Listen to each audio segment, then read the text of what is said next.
वंदन करी जिरी अन्न हे पूर्ण ब्रह्म उदरवर्ण होये जाणीजे यज्ञ कर्म जय जय रघुवीर समर्थ. मित्रांनो नमस्कार.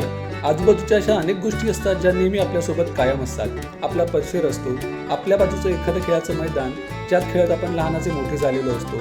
आपली ती नेमकी आवडती गोष्ट मिळण्याचं ते एकमेव दुकान असेल किंवा एखादं रेस्टॉरंट जिथे आपण चांगल्या पदार्थांसोबत चांगला वेळसुद्धा स्पेंड करतो. ज्या प्रकारे या सगळ्या गोष्टींसोबत आपल्या आठवणी असतात तशाच या सगळ्यांची आपापली एक गोष्ट असते. जर तुम्ही दादर, माहीम, माटुंगा, प्रभादेवी येथे राहत असाल तर तुम्हाला आस्वादे रेस्टॉरंट नक्कीच माहिती असेल. तर आजची गोष्ट ही आपल्या आजूबाजूच्या आस्वादची. गप्पांना आपण डिरेक्टली सुरुवात करतोय. मला तुम्हाला भेटायचं एकच प्रयोजन होतं की एक गोष्ट ऐकायची होती तुमच्याकडनं आणि ती तुमच्या आस्वाद बद्दल. माझ्याकडनं असं कुतूहल आहे की मी लहानपणापासून हा आस्वाद ॲज अ रेस्टॉरंट बघितलंय आणि आज त्याचं ब्रँड कन्व्हर्जन झालंय. सो त्याच्या पाठीमागे जो आपण म्हणूया मास्टर माइंड आहे that is you. So Suryakant sir, गोष्टीची सुरुवात करताना एक कुतूहल आहे आणि ते सोपं आहे. म्हणजे जेव्हा आस्वाद चालू झालं म्हणजे साधारण 86 सो त्यावेळेला एखादं रेस्टॉरंट, ओके, ही जी संकल्पना आहे ना ती लक्झरी म्हणून आपण लक्षात घ्यायचो. म्हणजे एखादी फॅमिली जेव्हा लक्झरी म्हणून बाहेर जेवायला जायची तेव्हा त्यांचे ऑप्शन साहजिकच पंजाबी, चायनीज, साऊथ इंडियन असे असायला. चायनीज वगैरे पण एवढं नव्हतं. साऊथ इंडियनच बेसिकली होतं. साऊथ इंडियन आणि पंजाबी, ओके, हे दोन मॅक्झिमम होते. चायनीज त्याच्यानंतर डेव्हलप झालं. पण आता मराठवाडा दादरमध्ये जेव्हा आपण रेस्टॉरंट काढतोय तेव्हा मग तुम्ही महाराष्ट्रीयन फूड का म्हणजे चूज केलं? कारण जे प्रत्येकाच्या घरी बनतंय आणि आपले मेनूज पण तसेच आहेत. जे आज वरण भात ती थाळी असेल किंवा पिठलं असेल, कोथिंबीर वडी असेल, जे घराघरात बनणारे पदार्थ आहेत त्याचा तुम्ही बिझनेस काय थॉट प्रोसेसने चालू केला? बेसिकली हे माझ्या वडिलांनी सुरू केलं. 3 जानेवारी 86 ला याचं ओपनिंग झालं. म्हणजे माननीय बाळासाहेब ठाकरेंनीच ओपनिंग केलं होतं आपल्या रेस्टॉरंटचं. आणि त्यावेळेला फक्त 250 स्क्वेअर फूटची जागा होती आपली. फक्त 16 जण बसू शकत होते. 4च टेबल्स होती, फक्त 16 जण बसू शकत होते आणि एक छोटासा मिठाई काउंटर होता त्याच्यामध्ये. किचन पण लहान होतं त्याच्यामुळे स्टोअर रूम अशी नव्हतीच ती. त्याच्यावरतीच लॉफ्ट केला होता, त्याच्यावरती स्टोअर करायचो. पण रेस्टॉरंट सुरू करायचं होतं ते मग करताना आपल्याला असे पदार्थ घ्यायला पाहिजेत की ज्याच्यामध्ये आपली मास्टरी आहे, पहिली गोष्ट. ओके. दुसरी गोष्ट की ते छोट्याशा जागेमध्ये आपण ते कसं देऊ शकू त्याच्यामध्ये. त्याच्यामुळे त्यावेळेला आपला मेन्यू पण एकदम लिमिटेड होता. म्हणजे आतासारखा वास्ट एवढा मेन्यू पण नव्हता तिकडे. 12-15 आयटम्स मॅक्झिमम असतील त्याच्यामध्ये फक्त. काय काय होते त्याच्यामध्ये? मिसळ, बटाटे वडा, कोथिंबीर वडी, थालीपीठ हे तर होते स्नॅक्स मध्ये. आणि मग त्यानंतर मसाले भात, पुरी भाजी, ओके, पुलाव कधी असला तर, किंवा प्लेन राईस. वरण भात वगैरे त्यावेळेला नव्हता इंट्रोड्यूस केलेला आपण. आणि मग त्याच्यामध्ये पियुष, ताक आणि लिंबू सरबत आणि लस्सी, बस एवढाच मेनू होता आपला त्यावेळेला. फक्त इव्हन वडापाव पण नव्हता, फक्त वडा होता, बटाटा वडा होता त्यावेळेला. ओके. एकदम लिमिटेड आयटम्स मध्ये सुरू केलं. 250 स्क्वेअर फीट मध्ये चालू केलं. आणि बेसिकली आता तुम्ही म्हणालात की आपलेच पदार्थ का करायचे. आपलेच जरी पदार्थ असले ना तरी त्या प्रत्येक घरामध्ये ना त्या ऑथेंटिक टेस्टने बनत नसत काही काही वेळेला. किंवा त्यावेळेला पण खूप जण असे म्हणजे घरातले 2 जण सर्व्हिस करणारे असायचे. बरोबर. त्यांना डबा लागायचा. मग त्या पुरी भाजी हे पदार्थ यासाठी उपयोगी पडायची. मग त्याच्याबरोबर स्नॅक्समध्ये मग थालीपीठ, कोथिंबीर वडी असं लोक घ्यायची.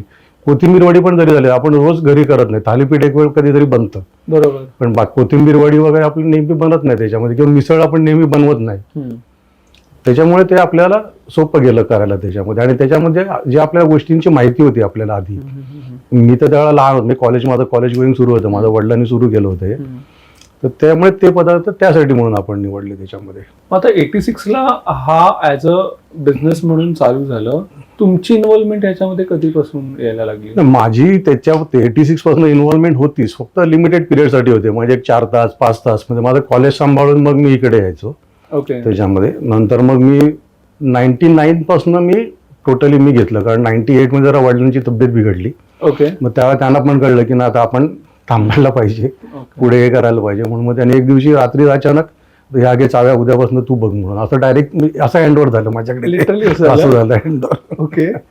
मग नेक्स्ट डे पासून मग ते होतेच बरोबर आता खूप वर्ष. आता हल्ली ते 7-8-10 वर्ष झाली ते त्यांची ऍक्च्युअली इन्व्हॉल्वमेंट कमीच झाली म्हणजे ओके त्याच्यात. ओके. तब्येतीमुळे. आता कसं आहे ना, आज जर आस्वाद आपण बोलतो तर हा लँडमार्क झालाय, Right. हा ब्रँड झालाय. ओके. तुम्हाला तेव्हा असं वाटलेलं की हे ब्रँड कन्व्हर्जन होईल म्हणून? नाही, त्यावेळेला कसं 86 मध्ये आपण घेतलं आणि एक 95 मध्ये आपल्याकडे एक ऑपॉर्च्युनिटी आली की आपल्या बाजूला 1-2 गाळे होते की जिकडे ऑलरेडी एक हॉटेल होतं, पण ते विकणार होते त्यांना, कारण त्यांचं काही त्यांच्या पर्सनल प्रॉब्लेम्समुळे ते चालवू शकत नव्हते ते, म्हणून ते विकण्यासाठी आलं ते हॉटेल त्याच्यामध्ये. मग त्यावेळेला मला वडिलांनी विचारलं की तू आता काय करणार आहेस, म्हणजे हाच बिझनेस पुढे करणार आहेस का तुला दुसरं काय अजून करायचंय? तर मी म्हटलं नाही, म्हटलं मी हाच करणार म्हटलं. कारण त्यावेळेला मी विचार हा केला की वडिलांनी काय घरी पोट भरत नाही म्हणून ते मुंबईमध्ये आले होते. ओके. हा, मग एवढं असून त्याने 250 स्क्वेअर फूटच्या गाडीने स्वतःची जागा निर्माण करून रेस्टॉरंट सुरू केलंय. तर त्याच्यात मी काहीतरी जास्ती केलं तर त्यांना जास्ती समाधान मिळेल ना त्याच्यामध्ये. म्हणून मग मी त्यांना म्हटलं की ना मी हेच करणार. मग आम्ही ते 95 मध्ये ती जागा घेतली. 96 मध्ये आपण तिकडे ओपन केलं रिनोव्हेट वगैरे करून सगळं. मग त्यावेळेला पण आपण थोडासा मेनू वाढवला, मग त्याच्यामध्ये थोडं साऊथ इंडियन घेतलं, फास्ट फूड पण घेतलं. आणि त्याला पण एक रिझन होतं, जेव्हा आपलं छोटं असताना फक्त महाराष्ट्रीयन पदार्थ होते ना, तेव्हा जेव्हा फॅमिलीज यायच्या ना तेव्हा ते म्हणायचे अरे आमच्या मुलांना सँडविच पण खायचं असतं, हे पण खायचं असतं, मग आम्हाला 2-2 ठिकाणी जायला लागतं, आम्ही त्या मुलांना खायला घालून यायचं, मग आम्ही इकडे येतो खायला, असं काहीतरी व्हायचं. मग ते डोक्यामध्ये होतंच मगच्या. म्हणून आम्ही हे पदार्थ पण सुरू केले त्यावेळेला, कारण ती जागा पण मोठी झाली होती त्यावेळेला. आता ओके. कारण 750-800 स्क्वेअर फूटची जागा झालेली, 800 स्क्वेअर फूट, 800-900 स्क्वेअर फूटची. ओके. पाठीमागे गोडाऊनसाठी एक छोटीशी जागा मिळाली होती त्यावेळेला. त्याच्यामुळे आम्हाला मेनू वाढवता आला त्याच्यामध्ये ते. सो आता आपण जे म्हणतो की काही जे रेस्टॉरंट आहेत ते त्या विशिष्ट पदार्थासाठी ओळखले जातात. माझं पर्सनली मी इथे येतो ते तुमची पिठलं भाजी भाकरी हा एक सेट मेन्यू आहे, मिसळ आहे. असं ऐकलंय मी, कालच एक एपिसोड बघितला सोशल मीडियावरती की तुमचा वडापाव हा भारताच्या बाहेरही प्रसिद्ध आहे. म्हणजे तो मी पार्सल आपल्या एअरपोर्टला पण आउटलेट आहे तिकडे, तर तिकडनं पार्सल पण घेऊन जाणारे लोक आहेत खूप असे वडापाव त्याच्यामध्ये. तो अच्छा. हा. सो या रेस्टॉरंट व्यतिरिक्त आपलं कुठे अजून रेस्टॉरंट? T2 ला आहे, एअरपोर्टला आहे आपलं एक T2 ला. ओके. हा. ओके. सो आता बघ कसं आहे ना की 95 किंवा 90च्या काळामध्ये ना ब्रँडिंग ही अशी काही ठरवून केली जाणारी संकल्पना नव्हती. म्हणजे तुम्ही तुमच्या क्रेडिटवरतीच तो बिझनेस पुढे, म्हणजे स्पेशली हॉटेल इंडस्ट्री जी सर्व्हिस इंडस्ट्री आहे, रेस्टॉरंट आहेत, तर त्याच्यावरतीच आपण ते बिझनेस तो पुढे नेत होतो. आता सगळीकडे ब्रँडिंग हा प्रकार चालू झालेला आहे. मी माझ्या स्कूलच्या टायमापासून आस्वादला येतोय आहे आणि मी त्या टेस्टसाठीच येतोय आणि इथे यायचं, खायचं किंवा पार्सल घ्यायचं आणि ते एन्जॉय करायचं. पण आता जर आस्वादचा तुम्ही नवीन स्वरूप आम्ही बघतो तर तो एक एक्सपिरियन्स हब झालेला आहे. सो ही स्ट्रॅटेजी केव्हापासून आणि त्याच्या पाठीमागे तुम्ही हे सगळं प्लॅनफुल होतं की जसं जसं बिझनेस ग्रो करत गेला तसं तसं तुम्ही? नाही, बेसिकली थोडंसं प्लॅनिंग पण होतं आणि बिझनेस पण ग्रो होत गेला, ही पण झाली, ऑपॉर्च्युनिटीज पण आली. जसं म्हटलं की 95 मध्ये आपल्याला एक्सपान्शनची एक ऑपॉर्च्युनिटी आली.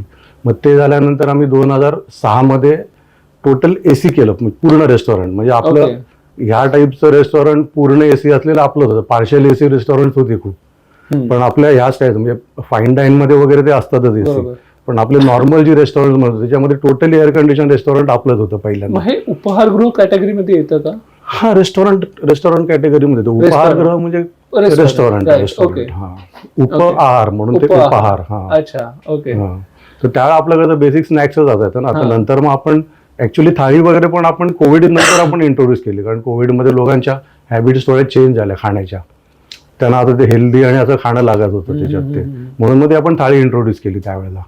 तेव्हापासून थाळी सुरू झाली आपली. त्याच्या आधी थाळी नव्हती, सेपरेट डिशेस होत्या. म्हणजे पुरी भाजी होती, चपाती भाजी होती, पिठलं भाजी भाकरी होती, मसाले भात, वरण भात, याचे सेपरेट डिशेस होते आपल्या. ओके. सो तुम्ही जसं कोविडचं सांगितलं की कोविड हा मोस्टली रेस्टॉरंट सारख्या बिझनेसना मोठा सेटबॅक होता. बरेचसे रेस्टॉरंट तेव्हा क्लोज झाले, हॉटेल इंडस्ट्रीला धक्का होता. सो तुम्ही ह्याच्यातून कसे थ्रू झालात? Basically through in the sense कसं झालं की आपलं जेव्हा म्हणजे लॉकडाऊन सुरू झाला त्याच्यानंतर तिसऱ्या किंवा चौथ्या दिवशी मला माझी माणसं तर होतीच इकडे सगळी राहिलेली, कारण त्यावेळेला कोणच कुठेच जाऊ शकत नव्हतं पहिल्या लॉकडाऊनच्या वेळेला. तर तिसऱ्या किंवा चौथ्या दिवशी मला माझं किचन सुरू करायलाच लागलं, कारण बेसिकली काय झालं होतं की ज्यावेळेला त्या लोकांना क्वारंटाईन केलं जायचं तर तोपर्यंत BMCची किंवा गव्हर्नमेंटची पण प्रॉपर सिस्टीम बसलेली नव्हती, कारण त्यांना पण माहिती नव्हतं की काय आहे आणि कसं चाललं आणि कसं करायचं ते.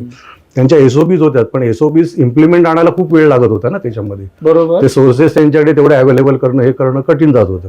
पण माणसाचं क्वारंटाईन केलं, मग त्यांना काय करायचं, मग त्यांचं जेवणाचं काय करायचं.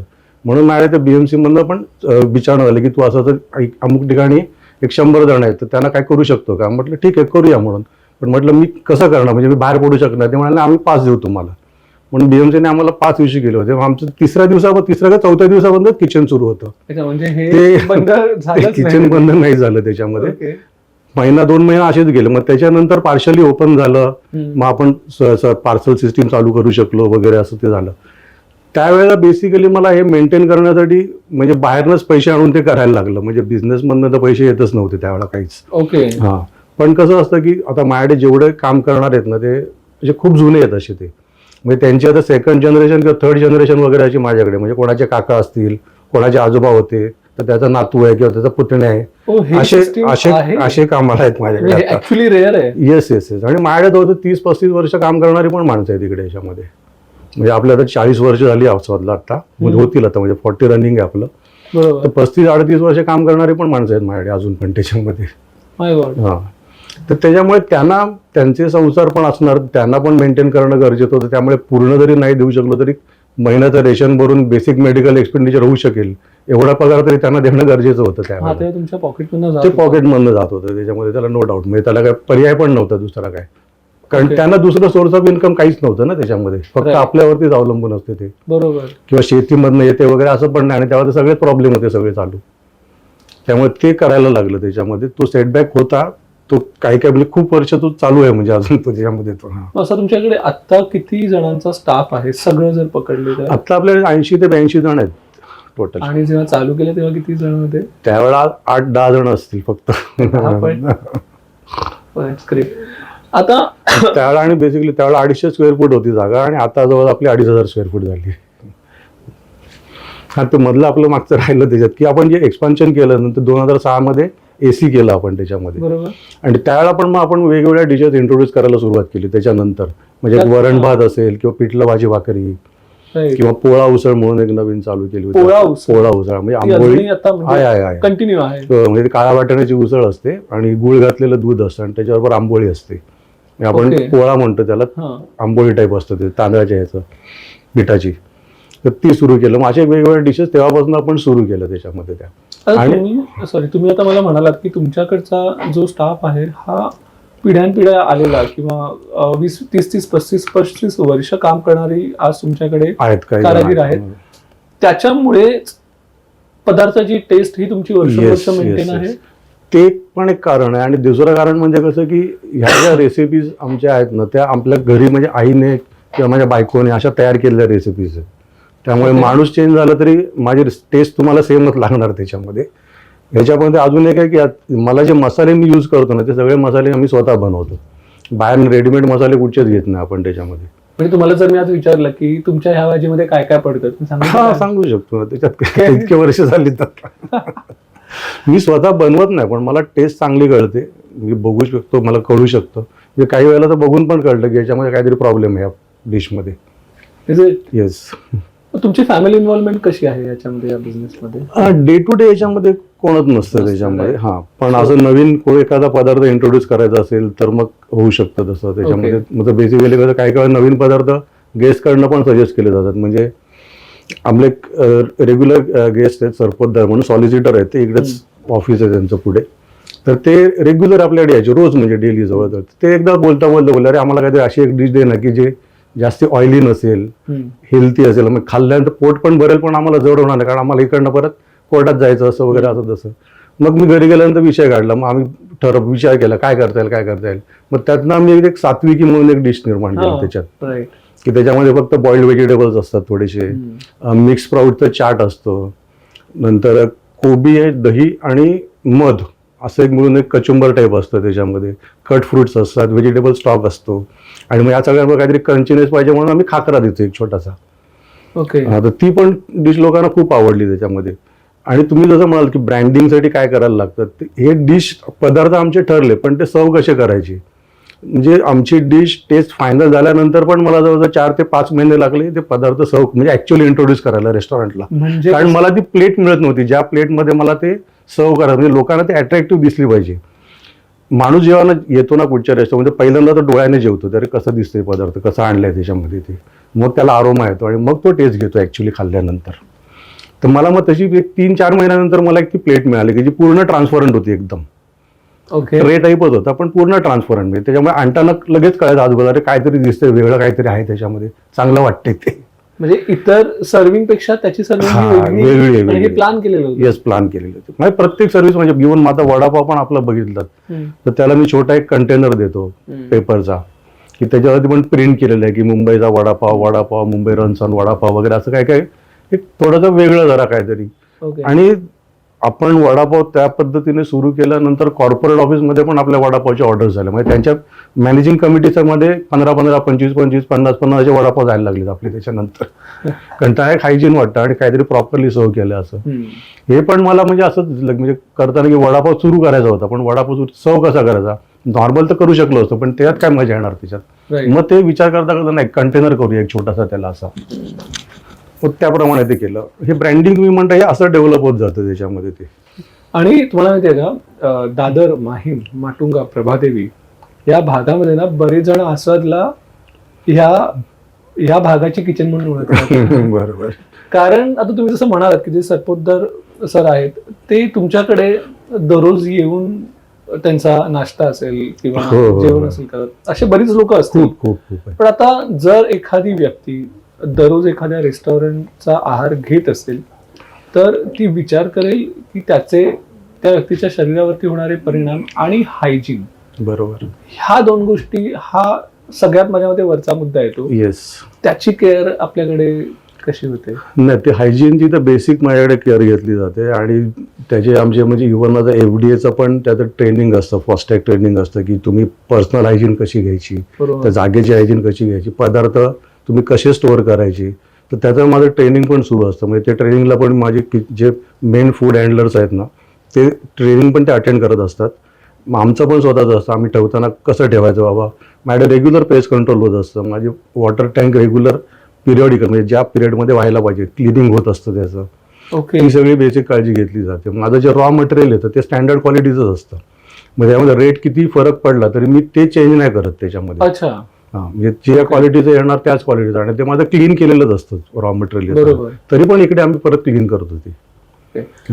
आणि आजकाल बऱ्याच लोकांना एक नोंद घेतात कुठलाही पदार्थ खाताना पाम ऑइल. येस. तर ह्याला आपल्याकडे ऑप्शन असतो का नेहमी? हा, पण आपण रिफाईंड ऑइल यूज करतो. आणि जो आपला जो मेन एक सप्लायर आहे जो सुरुवातीपासूनच आहे, जेठालाल डुंगरची म्हणून आहे, दादरमध्येच आहेत त्यांचं. तर त्यांनी मला सुरुवातीलाच म्हणजे ज्या वडिलांना सांगितलं होतं त्यांनी की तुम्ही किती रेट असला ना तरी मी पाठवतो ना तेच तेल वापरा तुम्ही. आणि त्यांनी बेस्ट क्वालिटी तू तेल पाठवतो तेव्हापासून त्यांनी तेच तेल आतापर्यंत मेंटेन आहे आमचं त्याच्यात. त्यामुळे तुम्हाला आपली इव्हन पुरी अशी वेटर घेऊन जात असेल ना तर बाजूच्या टेबलवर असे बघतात अरे वास येतो त्याच्यात, त्यांना चांगला फ्रॅग्रन्स आरोमा येतो. सो ह्या सगळ्या गोष्टींमुळे रेग्युलर बेसवरती येणारे क्लायंट म्हणजे आपल्याकडे ग्राहक जोडले गेलेले आहेत. बरोबर. आता इव्हन तुम्ही जसं म्हणालात की आपण डोळ्याने जेवतो, ओके, त्याच्यानुसार जर हायजीन दुसरी गोष्ट, तर ह्या आता तुमच्याकडे जे सगळे जे पदार्थ बनतात, ओके, त्याच्यापैकी वडा असेल किंवा जे म्हणजे फास्ट मुव्हिंग आहेत, तर ते सुद्धा प्रिपेअर करताना मॅन्युअलीच केले जातात की काही गोष्टी तुम्ही ऑटोमॅटिक ऑटोमेशन वरती पण केलेलं आहे. म्हणजे आता कॉम्बी ओव्हन म्हणून जो प्रकार आहे ना, तो कॉम्बी ओव्हन पण आपण यूज करतो, पण तो मॅक्झिमम तो स्टीमिंगसाठी किंवा रोस्ट करण्यासाठी वगैरे आम्ही यूज करतो. बेसिक प्रिपरेशन जे आहे ते आपलं मॅन्युअलीच होतं त्याच्यामध्ये.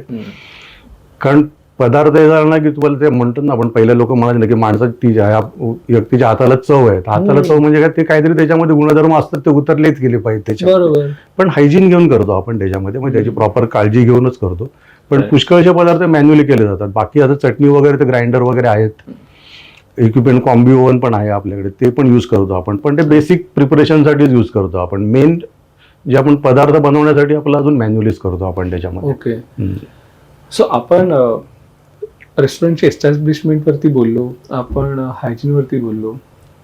मला ब्रँडिंग थोडंसं ब्रीफ करावंसं वाटेल की बघा आता कसं आहे ना, जसं मी मगाशी बोललो की नाव आस्वाद बिकम एक्सपिरियन्स हब. बरोबर. म्हणजे फक्त इकडे सकाळी कामालाच जाणारा क्राऊड येत नाही किंवा संध्याकाळी ॲज अ फॅमिली म्हणून हँगआउट करायला येत नाही. तर मी बऱ्याच तरुण मुलांना सुद्धा इथे येऊन फूड खाताना बघितलेलं आहे. सो जेव्हा बिईंग अ रेस्टॉरंट आपण एखादा रेस्टॉरंटचा एक फूड एक्सपिरियन्स देतो, त्याच्यासाठी तुम्ही कुठल्या कुठल्या गोष्टी लक्षात ठेवून त्या गोष्टींवरती काम केलेलं आहे? त्याच्यात बेसिकली मी मगाशी म्हटलं की प्रेझेंटेशन, म्हणजे तुम्ही कशा पद्धतीने तुम्ही करताय आणि तुमचा अँबियन्स कसा असू शकतो. तर मगाशी आपल्या विषयाला कंटिन्यू करायचं असेल तर आपण 2006 मध्ये मी म्हटलं तर पूर्ण AC केलं आपण, त्याच्यानंतर नवीन वेगवेगळ्या डिशेस केल्या. 2017 मध्ये आपली बिल्डिंग रिडेव्हलपमेंटला गेली होती बेसिक. मग ती 19 मध्ये आपल्याला ताब्यामध्ये आली. मग त्यावेळेला इंटिरियर करायचं ठरलं. मग त्यावेळेला आम्ही बेसिकली आमचे आर्किटेक्ट आहेत विवेक गद्रे म्हणून, त्यांचं खूप मोठं कॉन्ट्रीब्युशन आहे याच्यामध्ये.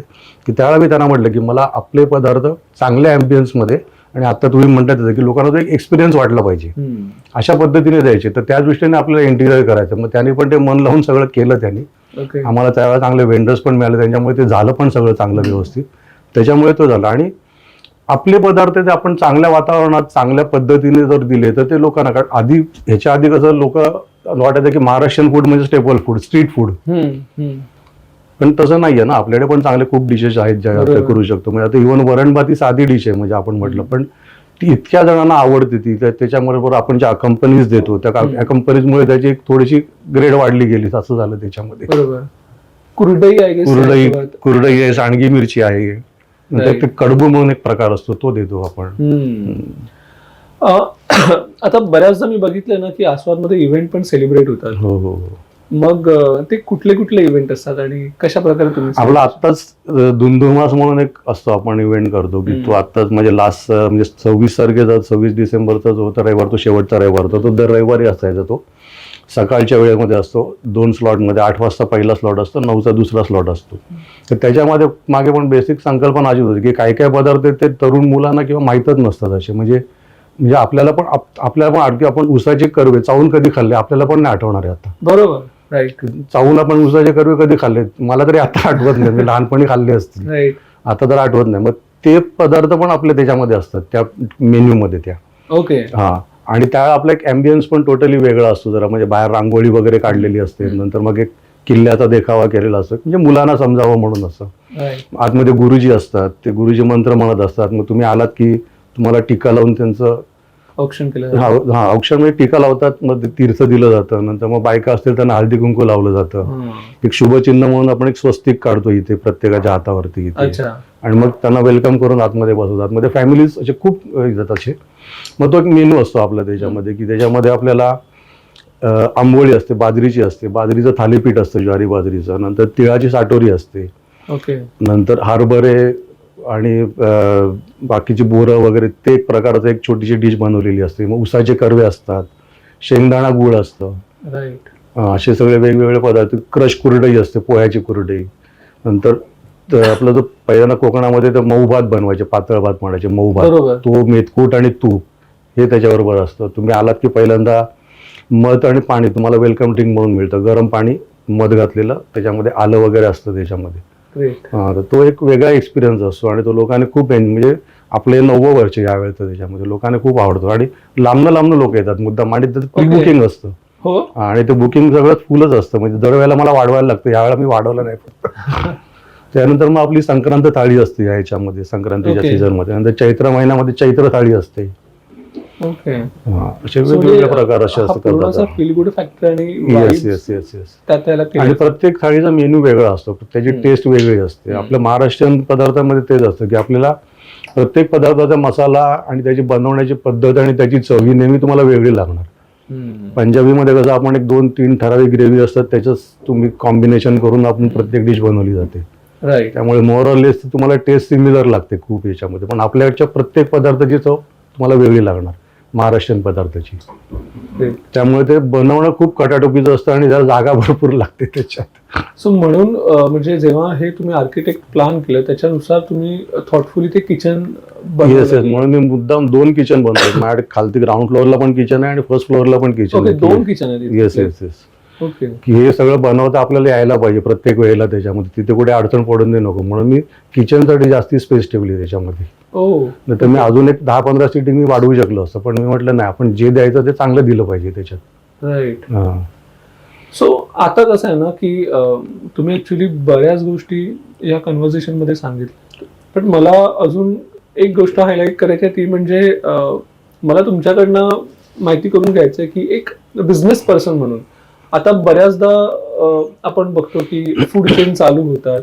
काही जे उत्साही बिझनेस पर्सन असतात त्यांना नेहमी पदार्थांचा किंवा रेस्टॉरंटचा बिझनेस करणं आवडतं, कारण आपण दुसऱ्याला सर्व करतोय, दुसऱ्याची भूक भागवतोय, हे एकदम असं संतुष्ट देणारं असतं. पण ते बऱ्याचदा पॉसिबल होत नाही किंवा त्याच्यामध्ये सक्सेस मिळत नाही. तर जो एक सक्सेस ह्या बिझनेसमध्ये घेण्याचा जो एक आपण म्हणतो ना की जो एक स्टेप्स आहेत, त्या जर तुम्हाला गाईड करायच्या असतील तर त्या तुम्ही कशा सांगाल? की एखादा सपोज हा एपिसोड एखादा नवीन तरुण बघतोय ज्याला ह्या अशा बिझनेसमध्ये फूड चेन मध्ये इंटरेस्ट आहे, सो त्यांनी काय विचार करून ह्या बिझनेसमध्ये आलं पाहिजे? बेसिकली कुठचाही बिझनेस म्हटलं ना की तुम्हाला तर हॉनेस्टली केलं पाहिजे, ही पहिली कंडिशन आहे त्याच्यामध्ये, की त्या बिझनेसची जी प्रिन्सिपल्स आहेत ती प्रिन्सिपल्स तुम्हाला फॉलो केलीच पाहिजे त्याच्यामध्ये. मग तुम्ही प्रॉफिट मिळवण्यासाठी म्हणून तुम्ही कुठचाही बिझनेस करू नका. तुम्ही आपली कशी रेस्टॉरंट म्हटलं की सर्व्हिस इंडस्ट्री झाली ती, तर तुम्ही बेस्ट सर्व्हिस कशी देता येईल हा विचार करा. क्वालिटी ती जर तुम्ही केलं ना तर लोक ऑटोमॅटिक तुमच्याकडे येणार आहेत. तुम्ही लोक यावीत म्हणून जर तुम्ही काहीतरी वेगळं करायला गेलात तर ते सक्सेस होणं कठीण जाणार त्याच्यामध्ये. आणि रेस्टॉरंट म्हटलं की तुम्हाला बेसिक तुमची टेस्ट हे तर बेसिक झालं, त्याच्याबरोबर हायजीन आणि सर्व्हिंग आणि क्लिनिंग हे तुमचे मेन पार्ट हे आहेत, त्याचे एलिमेंट्स आहेत की ज्याच्यावरती तुम्हाला कॉन्सन्ट्रेट करणं गरजेचं आहे. मग क्लिनलीनेस पण तुम्हाला तेवढाच मेंटेन करायला पाहिजे, तुमची सर्व्हिस पण तशीच प्रॉपर पाहिजे, तुमची टेस्ट पण तशीच पाहिजे, तो ॲम्बियन्स पण तसाच पाहिजे. ॲम्बियन्स प्रत्येक वेळेला एकदम चांगलाच असू शकेल असं नाही, पण जो ॲम्बियन्स असेल त्याच्यामध्ये तुम्ही कसं चांगले वाईब्स आणू शकाल हे तुम्ही ट्राय करू शकता त्याच्यात. बरोबर. आणि एक आत्ता जर आस्वाद बद्दल आपण बघितलं तर हा उलगडत गेलेला बिझनेस आहे, म्हणजे छोट्या जागेपासून चालू करून मग तो ह्या स्तरावरती पोहोचलेला आहे. बरोबर. आणि आता प्रत्येकाला ते एक वाईब आणि आपलेपणा इथे वाटतो, पण इथे येण्यासाठी त्या स्टेप्स क्लाइंब केलेल्या आहेत, जसं आता तुम्ही आपल्या डिस्कशन मध्ये म्हणालात. सो मला पण तसंच वाटतं की त्या एखाद्या लेवल पर्यंत पोहोचायला एक वेळ आणि एक टाइमलाईन आणि त्या स्टेप्स घेणं खूप जास्त गरजेचं आहे. तुम्ही ऑल ऑफ ए सडन तुम्हाला काहीच मिळणार नाही की तुम्ही एखादा बिझनेस किंवा रेस्टॉरंट एखादं सुरू करायचं, पण तुम्ही म्हणा माझं टार्गेट आहे इतक्या ह्या 6 महिन्यामध्ये मला एवढं प्रॉफिट व्हायला पाहिजे, मला याच्यात पुढच्या 6 महिन्यात एवढं प्रॉफिट पाहिजे, तर तुम्हाला तो नाही होणार सक्सेस त्याच्यामध्ये. तुमच्या सर्व्हिसवर, कारण बेसिक सर्व्हिस इंडस्ट्री तुम्ही सर्व्हिसवर तुम्ही फोकस करायला पाहिजे की तुम्ही सर्व्हिस मॅक्झिमम चांगली कशी देऊ शकता, नवीन पदार्थ कसे देऊ शकता किंवा पदार्थाच्या टेस्टमध्ये तुम्ही अजून काय वेगळं करू शकता, हे तुम्ही बघितलं की तुम्हाला ऑटोमॅटिक बिझनेस होणार तुमचा त्याच्यात. आता तुमचं पुढचं विजन काय आहे? कारण मी बघितलं की प्रत्येक आपण आता ज्या गोष्टींबद्दल बोललो तुम्ही तिकडनं एक लेवल पुढे म्हणजे तुम्ही असं व्यक्तिमत्व आहे की ज्याला एक्सपेरिमेंट करायला आवडतंय. ओके. नेक्स्ट व्हिजन असतं आता अजून तरी काय बेसिक तर आहे, जे आहे ते मेंटेन करणं हेच मोठा जॉब आहे ऍक्च्युली. म्हणजे तुम्ही एखादी गोष्ट अचीव्ह केली किंवा तुम्ही आता म्हणतात की लोकांना आपलेपणाने लोक येत आहेत, तर ते प्रेम आणि आपुलकी टिकवणं हेच पहिलं बेसिक खूप मोठा जॉब आहे तो. त्यासाठी तुम्हाला खूप मेहनत लागते. असं वाटतं साधं ते, पण मेहनत खूप लागते त्यासाठी. कारण आता मला ह्या तुमच्यासोबत गप्पा मारायच्या का होत्या माहितीये का? बिझनेस म्हटलं ना की कुतूहल असतंच. आपण बिझनेस म्हटल्यानंतर कुठल्याही माणसाला तुम्ही विचारा त्याला मोठे बिझनेसेस आठवतात, पण जेव्हा मी माझ्या आजूबाजूला बघतो ना तेव्हा हे असे बिझनेसेस आहेत जे जे माझ्या वातावरणासोबत माझ्यासोबत आहेत. बरोबर. म्हणून ते बिझनेस मला जाणून घ्यायचे होते आणि ओके. त्याच्यासाठी मी तुमच्या पाठी लागलेलो की आपण एकदा भेटूया, यावरती गप्पा मारूया. मला ती प्रोसेस, ती तुमचा जो विचार आहे तो जाणून घ्यायचा होता. त्याच्या सगळ्या गोष्टी ज्या तुम्ही आस्वाद सोबत म्हणजे आपण म्हणू ना उलगडत आणलेल्या आहेत आणि ज्या प्रकारे तुम्ही आस्वाद आमच्या समोर सादर केलेला आहे, जे आता मी तर दादरचा असल्यामुळे मी येता जाताना ते बघतोच. आजकाल दादरच्या बाहेरचे सुद्धा जेव्हा फूड ब्लॉग्स किंवा सोशल मीडिया साईटवरती बघतात तेव्हा ते, मी दादरचं असल्यामुळे माझे ते बाहेरचे मित्र मला विचारतात की अरे हे रेस्टॉरंट कसं आहे. त्या 3 रेस्टॉरंट पैकी आस्वाद हे नेहमी असतं. आता माझ्याकडे पण जे काही गेस्ट येतात, ऑफिसवरती येतात आणि जेव्हा आम्ही दुपारचा लंचचा प्रोग्राम करतो तेव्हा बऱ्याचदा मॅक्झिमम टाइम असं होतं की आम्ही इथे येतो, कारण बऱ्याच जणांचा रिव्ह्यू माझ्याकडे असा असतो की इथे जेवल्यानंतर पोट जड होत नाही. बरोबर. दिवसभराचं काम करायला मोकळं. कंप्लेंट एकच आहे माहितीये सर, की दुपारी आणि रात्री जेव्हा आम्ही येतो तेव्हा आम्हाला वेटिंग असतं. ते तुम्ही सॉल्व्ह करायचा प्रयत्न केलात, रेस्टॉरंट मोठं गेलं, पण तो मुद्दा काही सॉर्ट होत काही गोष्टी आपल्या हातात नसतात तसं आहेत ते, पण ते चांगली गोष्ट आहे. एक्झॅक्टली, ती एक चांगली गोष्ट आहे. आपण त्याला ऍज अ ब्लेसिंग म्हणून घेऊया. म्हणजे त्याच्यामध्ये मला अजून एक त्याच्यामध्ये सांगावं असं वाटेल की आपल्याकडे म्हणजे असे खूप वेळा ना असे दादर सेंट्रल प्लेस आहे ना, तर त्याच्यामुळे असे बघण्याचे कार्यक्रम पण होतात. अच्छा, रेस्टॉरंटमध्ये? हा, म्हणजे कसं ते अनऑफिशियल होतं, म्हणजे आम्हाला काय सांगितलं जात नाही, पण मुलाकडचे मुलगा, त्याचे आई वडील किंवा कोण अजून एक बरोबर ते आलेले असतात, मग ते मुलीकडचे येतात, मग त्यांचं बघण्याचं होतात. म्हणजे असे खूप वर्षापासून चालू आहेत आमच्याकडे. तर आता काही काही वेळा ज्यांचे बघण्याचे कार्यक्रम असतात त्यांच्या मुलांना घेऊन येतात. आता अरे आमच्या इकडे बघितलं होतं पहिल्यांदा, आणि मग त्यावेळेला आम्हाला सांगतात अरे आम्ही तुमच्याकडे तर पहिल्यांदा भेटलो इकडे म्हणून. हा फॅक्टर विचार नव्हता. म्हणजे अशी म्हणजे तुम्ही म्हणता ना प्रेम आणि आपुलकी असं वाढत जाते त्याच्यात. ते कांदा पोहे पण ऑर्डर करतात. कांदा पोह्याचा कार्यक्रम असतो युजली मराठी लोकांमध्ये.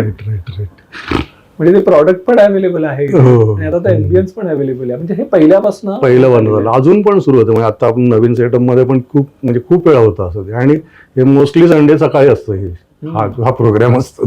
मी लास्ट टाइम इथे आलेलो तेव्हा एक म्हणजे फॉरेनर्स होते आणि ते इथे बसून फूड एन्जॉय करत होते. डिस्कशन चाललेलं आणि ती फॅमिली होती, 2 लहान मुलं होती आणि 2 जण होते.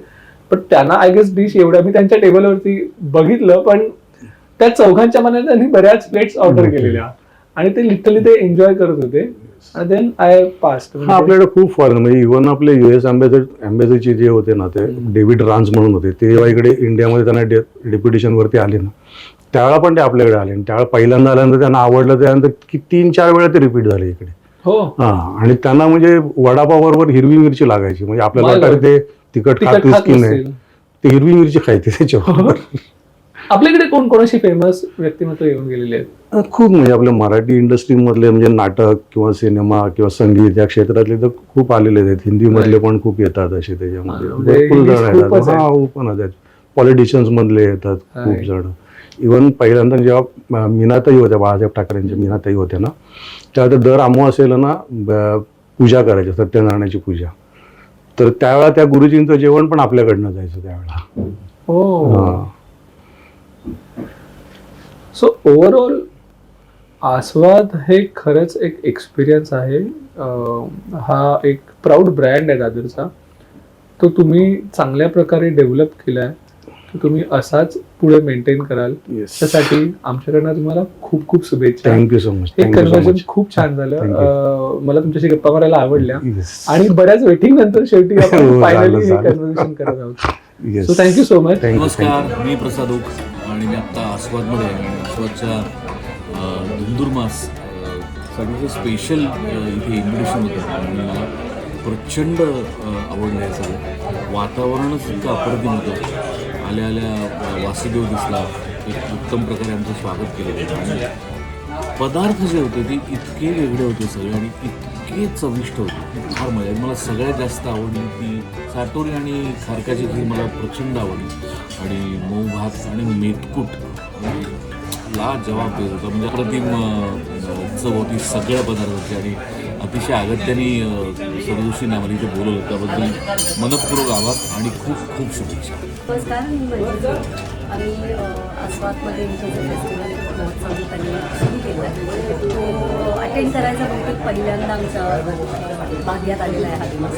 मी भाग्य अशासाठी म्हणते प्रसाद सकाळी उठल्यानंतर एवढं खाऊ शकतो मला वाटते आज पहिल्यांदा कळलं आहे.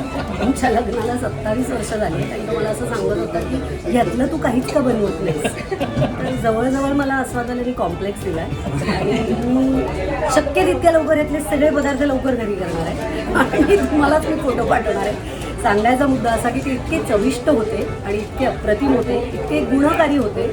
आपल्याला कोणत्या ऋतूमध्ये कोणते पदार्थ बनवले गेले पाहिजे त्याच्यामागे काय इतिहास आहे हे आपल्याला इतकं लहानपणापासून शिकवलेलं गेलेलं असतं. आपल्या आईवडिलांनी ते आपल्याला दिलेलं पण असतं, पण आपण पुढच्या पिढीला देण्यासाठी कुठेतरी थोडेफार कमी पडतो. ते आस्वादच्या निमित्ताने त्यांनी ते जागा ठेवलं आहे आणि ते आपण येऊन दरवर्षी हा आनंद लुटला पाहिजे.